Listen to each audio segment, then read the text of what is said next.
모든 사생활은 모든 공무에 우선한다. 모든 술자리는 모든 회의에 우선한다. 일이 좀 조용한데 팀원들이 다들 컴퓨터 앞에 앉아 있는 거예요. 그래서 제가 두 줄을 보냈거든요. 노는 것도 능력이다. 나는 능력 있는 후배가 좋다. 후배 팀장들한테는 그 얘기를 합니다. 어느 팀의 웃음소리가 큰지를 가지고 나는 고가에 반영을 하겠다. 누가 인기 투표를 많이 받느냐. 난 고가에 반영하겠다. 그랬더니 어떤 팀장은 그렇게까지 일을 할 수가 없다. 후배들 눈치 보느라고 일을 못한다. 그래서 나는 후배들 눈치를 보면서도 프로젝트를 잘하는 게 포함해서 능력이다.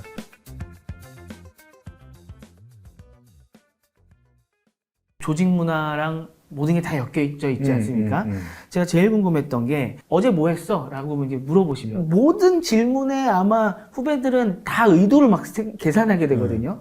근데 그렇지 않은 회의실 문화를 만들 수 있다는 건 그렇죠. 결국 조직 문화 자체가 굉장히 부드러워야 되는. 저 사람이 나한테 꼬투리를 잡지 않을 거라는 그 맞아요. 신뢰가 있어야 되거든요. 맞아요. 그 부드러운 조직 문화 어떻게 만드는 겁니까? 어제 뭐 했어라고 하면 무슨 얘기를 해야 야단을 맞지 않을까 그게 아니라 네. 우리 같은 경우 어떻게 되냐면 주말에 뭐 했어라고 하면 애 데리고 에버랜드 놀러 갔다 왔어요. 무슨 연극을 봤어요. 그러니까 낮잠 잤어요. 아 그래? 에버랜드 가서는 뭘 봤어? 이런 게 있던데요. 그거 우리 아이디어 연결될 거 없을까? 이런 식으로 들어가지는 거예요.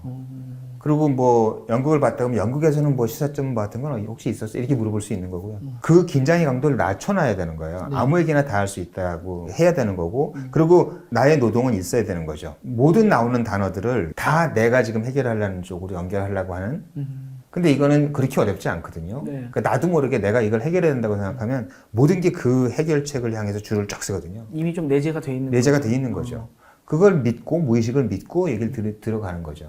그래서 듣다가 근데 말이야 아까 아들이랑 에버랜드 가서 했다는 그 얘기 말이야 그걸 이렇게 정리하는 거 어때? 이런 식으로 찾아내 주는 거예요. 그리고 거기서 나온 아이디어들이 많아요. 그래서 제가 후배들한테 신년 인사로 자주 하는 말이 우리 많이 웃자예요. 그리고 후배 팀장들한테는 그 얘기를 합니다. 제가 위로 올라가니까 팀장들이 다 후배들인데 네. 어느 팀의 웃음소리가 큰지를 가지고 나는 고가에 반영을 하겠다라고 얘기를 했었습니다. 그리고 팀원들이 인사 이동이 있을 때 절로 보내주세요. 그래서 누가 인기 투표를 많이 받느냐. 난 고가에 반영하겠다. 네. 그랬더니 어떤 팀장은 그렇게까지 일을 할 수가 없다. 후배들 눈치 보느라고 일을 못한다. 네. 그래서 나는 후배들 눈치를 보면서도 프로젝트를 잘하는 게 포함해서 네 능력이다. 라고 얘기를 했었거든요. 선제적으로는 프로젝트를 잘하는 게 깔려 있는 거죠. 그렇죠. 네, 분위기만 좋아서는 안 되는 거잖아요. 그렇죠. 네. 그러니까 다 어른이에요. 네. 다 알아요. 그 프로젝트 잘하는 건 기본이고요. 네. 그걸 웃으면서 잘하냐, 네. 인기 있으면서 잘하냐, 잘하려면 인기가 없을 수밖에 없다라고 한다면 네. 그거는 오래 못 간다. 라는 거죠. 네. 편히 또 이야기할 수 있는 분위기를 만들어 주려고 하면 그 조직 문화 자체에서 결국은 구성원들이 하고 있는 이제 다양한 경험들과 이런 것들이 있잖아요. 뭐 노는 것도 있고 그 모든 경험들을 굉장히 좀 존중해 주신다는 생각이 들었어요. 그래야죠. 그래서 제가 자주 하는 말이 뭐냐면 그리고 이거 지켜지지 않은 적이 없습니다. 모든 사생활은 모든 공무에 우선한다.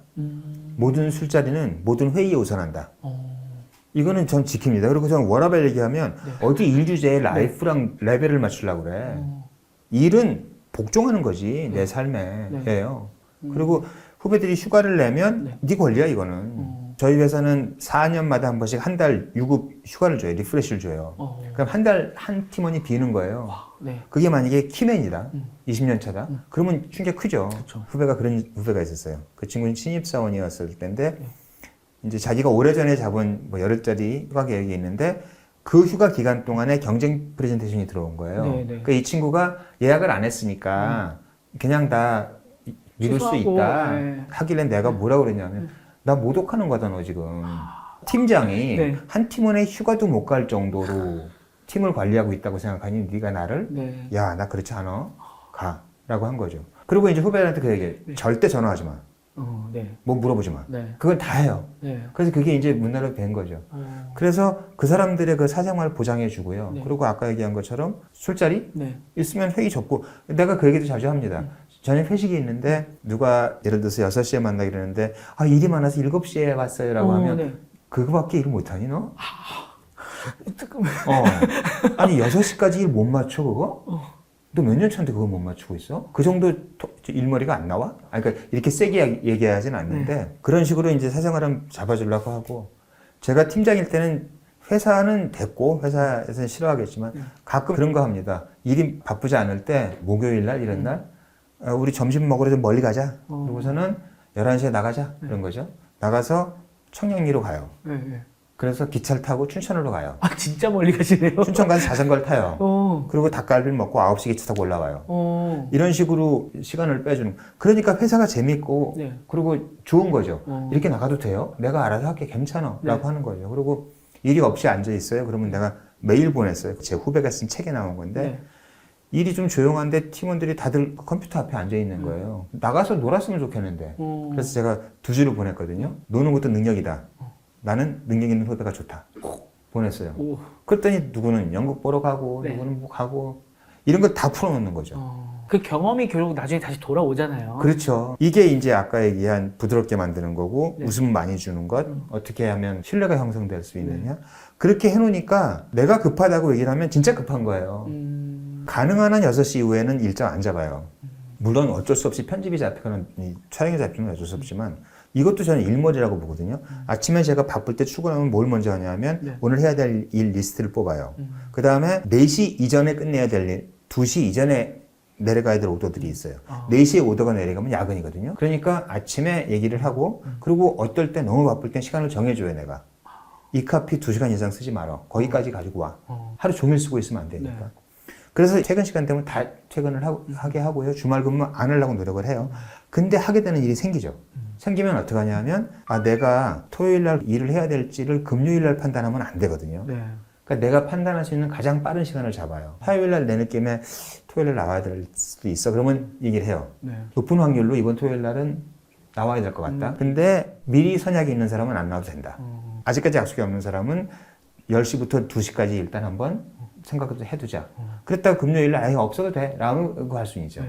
이래야 자기 계획들이 나오는 거예요. 그렇죠. 금요일에 얘기를 하면 애 데리고 어디를 가기로 한 사람이 개인생활을 못하는 거예요.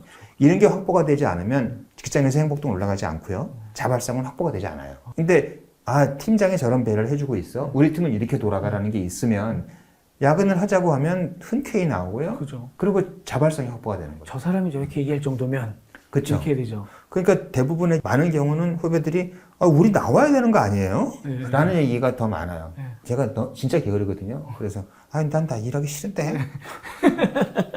중간급들은 더 그러실 것 같아요. 네. 중간급이 지금 뭔가 해야 되는데 자꾸 팀장님은 쉬자 그러고 맞아요. 나는 지금 뭔가 해야 될 것 같은데 저렇게 되면 밑에도 일 안 할 거고 막 되게 답답할 수도 있을 것 같아요.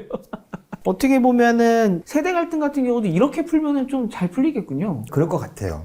세대 갈등 얘기가 나와서 보면 지금 이 방송을 보시는 분들이 어느 정도 사회생활 하신 분들이 모르겠지만 네. 시대 정신이 바뀌어버렸거든요. 시대 정신이요. 네, 자이트가이스트가 바뀌었어요. 네. 정주영, 박태준, 박정희의 시대의 그 추진력 가지고 지금 대한민국은 여기까지 온 게 맞아요. 네. 거기는 시스템의 조직력, 상명하달, 일사불란, 체계적 이거거든요. 이게 2차 산업혁명의 시대 정신인데 네. 4차 산업혁명의 시대 정신은 한마디로 얘기하면 어자일이에요. 네. 어자일은 민첩한이라는 뜻이지만 네. 임기응변이에요, 그냥. 잘 바뀔 수 있어요. 네. 그냥 막 아메바처럼 흘러다녀야 되는 조직인 거죠. 이게 바뀌어버린 거죠. 그래서 이 세대 갈등이 더 심한 거고 윗세대가 빨리 이쪽으로 이사를 와주지 않으면 우리는 디지털 이주민이거든요. 네. 지금 젊은 후배들은 디지털 원주민이에요. 이 용어가 정확합니다. 우리가 이사를 왔어요. 그들의 땅으로. 그러니 우리가 적응을 해야 되는 거예요. 네. 그들의 말을 듣고. 내가 살던 곳은 시스템이 중요한 곳이었지만 내가 이주를 해온 곳은 민첩성이 중요한 곳이고 유연성이 중요한 것이니 네. 글로 적응을 해주지 않으면 네. 우리 대한민국 기업을 성공으로 이끈 방정식이 그대로 대한민국 기업을 실패로 이끄는 방정식이 될 거예요. 우리 지금 이 사회의 리더들은 책무가 있어야 될 것 같아요. 빨리 이걸 바꿔줘야 된다. 네. 내가 편안했고 내 몸에 배어있는 그 방법이 더 이상 통하지 않는 시대가 됐다. 이거를 빨리 느끼고 변화시켜줘야 될 것 같고 이런 노력을 선배가 해준다면 이 세대 갈등 같은 건 없어지겠죠. 근데 왜 세대 갈등이 심한가 보면 그냥 분석하려고 해요. MZ는 이래. MZ는 이래. 네. 그리고 MZ란 말부터가 문제입니다. 네. MZ는 쟤네는 나랑 다르다고 타자화를 딱 시켜버린 거잖아요. 네.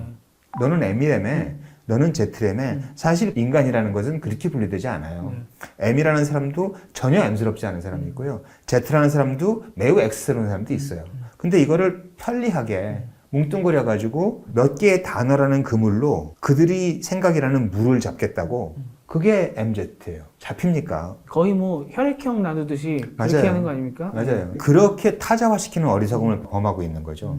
그러니까 이들은요, 사회에 나오면서 떨리거든요. 내가 어떻게 생존해 남을 수 있을지, 내가 어떻게 성장해 나갈 수 있을지가 떨리는데 타자화시키고 하니까 이들은 문이 닫히는 거죠. 그래서 어서 와. 회사 생활은 처음이지라고 열어줘야 되는 거예요. 그럼 이들이 확 열려요. 네. 열리면서 선배가 좋다가 되는 거죠. 근데 야, 너 알미래매. 니네 어떻게 노냐? 요새 한번 얘기 좀 해봐. 네, 맞아요. 네. 입장을 바꿔놓고 생각해보자고요. 네. 그럼 난 뭐라고 얘기를 하겠냐는 거지. 갑자기 다른 사람이 저기 팀장님 어디서 노세요? 그러니까요. 팀장이면 X라면서요. X는 어떻게 놀아요? 이렇게 물어요. 그러니까 이게 다 타자화시키는 거거든요. 네. 그거를 선배들이 하지 말아야 되는 거죠. 아까 계속 얘기하는 게 일관적으로 자발성의 확보, 자기 주도성 이런 것들 얘기하고 있는데 그러려면 어떻게 되냐? 마음이 열려야 되는 거잖아요.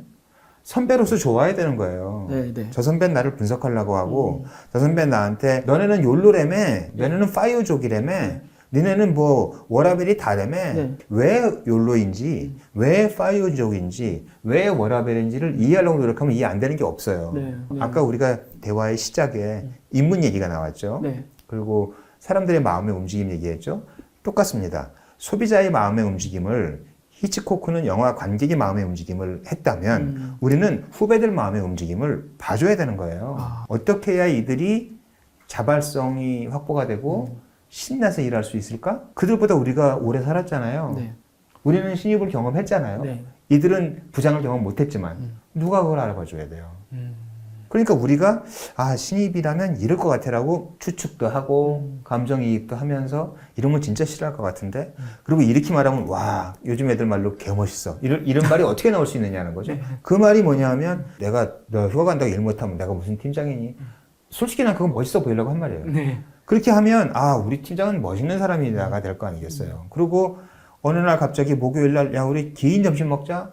그리고 업무 째고 이러면 좋아하겠어요? 싫어하겠어요? 이거는 너무 쉽지 않아요? 네. 어떻게 해야 그들이 좋아할지는? 네. 그럼 그렇게 하면 되는 거예요. 여기서 하나 더 여쭤보고 싶은 게 결국 이제 젊은 세대에 대한 기대가 민첩성인데 실질적으로 아까 말씀하신 것처럼 X세대 어디서 놀아요? 물어보면은 이것도 하나로 안 모이듯이 이게 꼭 젊은 세대라고 민첩하고 항상 변화를 좋아하는 건 아니거든요. 아니죠. 요새 보다 보면 오히려 반대로 맞아요. 너무 빨리 흘러가다 보니까 맞아요. 젊은 세대일수록 더 나는 그냥 가만히 있고 싶고 맞아요. 그냥 뭔가 안정되고 싶고 그런 분들은 또 리더로서 어떻게 끌어가야 되나요? 개별성이죠. 그러니까 그 사람을 들여다봐야 되는 거죠. 어떤 친구들은 OTT를 봐도 대화창을 열어놓고 보는 걸 하고요. 어떤 애들은 단절되지 않으면 난 너무 스트레스가 많다고 해서 혼자 다니는 다 달라요. 맞아요. 그 개별성을 가져야 되는 거예요. 그 제가 아까 그 비유를 말씀드리는데 사람이라는 물을 언어나 카테고리라는 그물로 잡으려고 하지 말아야 되는 거죠. 가깝게는 나랑 일하는 팀의 그 젊은 친구들 그 사람들의 얘기를 들어봐야 되는 거예요. 네. 그러니까 니네는 욜로래매가 아니라 너는 어떻게 생각하냐 물어본 다음에 이 친구가 그런 성향이 좀 있네 라는 걸 파악을 해주고 이 친구가 파이어 그게 있네 그러면 이 친구의 그 꿈을 위해서 내가 어떻게 도와줘야 이 친구가 날 좋아할까? 야 파이어 하지 마 안 되는 거야 라고 하면 날 좋아할까? 그러면은 다른 직장을 찾아볼 수도 있겠죠. 네, 그러니까 어떻게 해야 이 친구들이 나한테 마음을 열까를 개별성을 가지고 봐줘야 되는 거죠. 거기서 제일 좋은 게 다시 듣는 건데 네. 들어야 돼요. 그러니까 주말에 니네는 어떻게 노는지 얘기해봐. 하지 말고 주말에 뭐 했니부터 시작해야 되는 거죠. 그리고 궁금해해야 되는 거죠. 근데 여기서 병목이 있는 것이 주말에 뭐 했니? 저 재즈 페스티벌 갔다. 재즈 내가 하지 마. 재즈는 말이야. 엘라 피츠럴드 너 아니야? 그걸 알아야 재즈를 이렇게 되면서 어젠들 다시 가지고 가거든요. 이런 걸 하지 말아야 돼요. 그냥 궁금해서 너무 화가 났어요. 그런 사람들이 너무 많아요. 그냥 저 친구들이 하는 말 속에서 내가 하고 싶은 말에 한 덩어리를 딱 잡은 다음에 그걸로 대화를 끌고 가는 거예요. 네. 그리고 들었다고 생각해요, 자기는. 네, 맞아요. 근데 얘는 처음에는 재즈 별 관심 없어요. 근데 잘해서 한번 갔다 온 거야. 그랬더니 엘라 피츠럴드 얘기하고 루이 암스트롱 얘기하면서 자기 재즈 지식 얘기하고 있어. 좋겠어요. 저도 반성하게 되네요. 어젠다를 그들한테 주고요. 관여하지 말아야 되는 거죠. 어떤 사람을 내가 좋아해요? 내 얘기가 할 때 눈이 반짝반짝 내 얘기를 잘 들어주고 진짜 궁금해하고 리액션 좋으면 좋아하죠. 리액션 좋아하잖아요. 네. 좋으면 좋아하잖아요. 그거예요.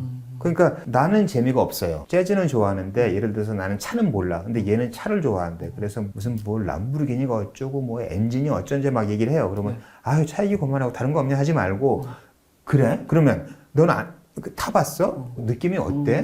뭐 이걸 자꾸 들어보는 거죠. 네. 그래서 몰입해 주는 거죠. 그러고 나면 어떻게 얘기하는지 아세요, 후배들이? 이게 잘 들어주잖아요. 네.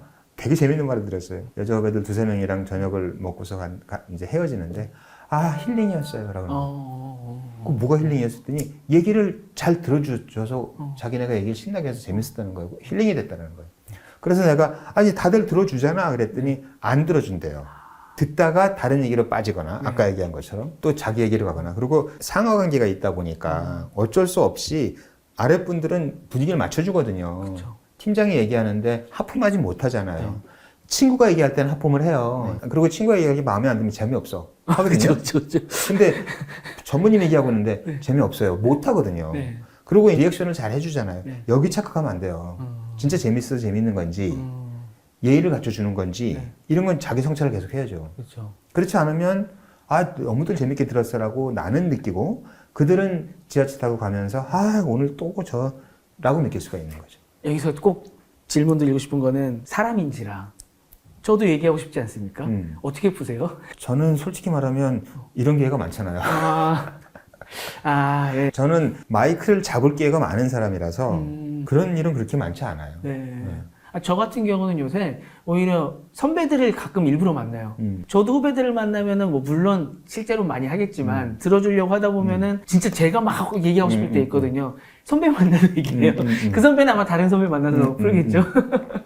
그런 사람들이 있을 것 같아요. 네. 특히 마음이 편한 사람들. 그런 사람들을 만나는 건 좋고요. 근데 직장 관련된 사람들은 그런 사람들은 아니란 말이에요. 그렇죠. 다시 얘기하면 나를 좋아하게 만들어야 되는 사람이에요. 그것만 생각하면 되겠네요. 나를 좋아하게 만들자. 어떻게 하면 나를 좋아할까 제가. 세대가 다르고 뭐 너희는 어떻고 이게 아니라 네. 정말 동료로서 사람으로서 유기체로서 저 사람이 어떻게 날 좋아하게 만들 수 있을까 나는 또 저 경험을 해봤으니까 쟤네는 어떤 어려움이 있을까 거기에서 이제 역으로 생각도 해주고 또 더 잘 들어주고 자꾸 누구를 카테고리화 시키지 말아야 되겠군요. 그렇죠, 리더들은. 그렇죠. 제가 그런 적이 있어요. 네. 제 딸 어릴 때 딸한테 너무 편하게 하나 해서 잠깐 생각해 봤어요. 얘가 내 딸이 아니라 그 당시 제 아주 큰 그 클라이언트가 있었는데 네. 그 자제다 라고 생각하면서 저녁을 한번 먹어본 적이 있거든요. 많이 달라집니다. 딸이었으면 할 얘기와 그 큰 기업 회장의 자제라고 생각하면서 내 얘기가 정리가 달라져요. 그리고 일을 하다 보면 이 말이 없어져야 될 말인데 갑을 관계 같은 게 생기잖아요. 네. 그러니까 클라이언트 전무를 만났다, 클라이언트 임원을 만났다라고 생각하면서 네. 후배를 만나고 있어요. 라면 많이 달라집니다.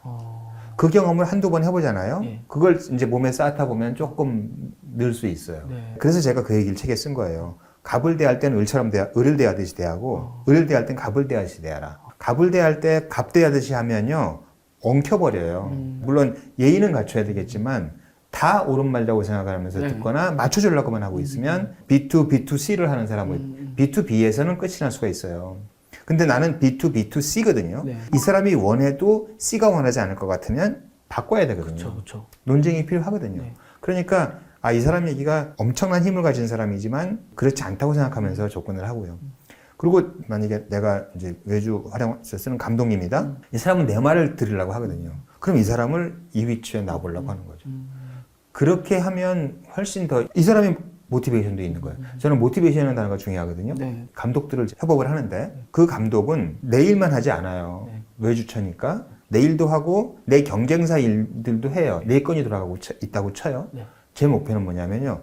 이 사람이 돌아가는 네 건 중에 내 거를 제일 심정적으로 하고 싶게 어떻게 만들 수 있냐요. 이게 모티베이션이죠. 그러면 그냥 감독이라고 오셨어요? 그래 이게 이렇게 해보세요. 이러면 좋아하겠어요? 그러니까 감독님 앉으세요. 어떠셨어요? 이거 아이디어 진짜 좋다. 와 이거 좀 살려봤으면 좋겠는데. 감독님 난 지금 이 프로젝트가 감독님의 포트폴리오가 됐으면 좋겠어요. 그러니까 이 사람은 어떻게 모티베이션을 줄 것이냐예요. 그러니까 칭찬해주고 존댓말 꼬박꼬박 쓰고 이 사람이 존중받고 있다고 생각하게 만들고. 그러니까 결국 자발성을 만드는 거는 그 사람이 하고 있는 일에 있어서 제가 감동을 많이 받아주고 감동을 많이 주고 맞아요. 이렇게 해야 되는구나. 그러니까 얘기가 하다 보니까 다시 인문으로 돌아가게 된 거예요. 인문이 뭐냐면 다른 사람들의 심리 이런 거를 파악하는 능력이잖아요. 그렇죠. 아까 제가 파문을 일으킬 수 있느냐, 동심원이 일 수 있느냐, 그게 소비자한테 갈 수 있고요. 그게 후배한테 갈 수 있고, 그게 나랑 일하는 사람한테 갈 수 있는 거죠. 그렇게 되면 그 사람은, 아, 저 CD님 일은 내가 진짜 잘하고 싶어. 가 되겠죠. 네. 이런 합들이 모이면 네. 좋은 결과가 나오는 거죠. 아.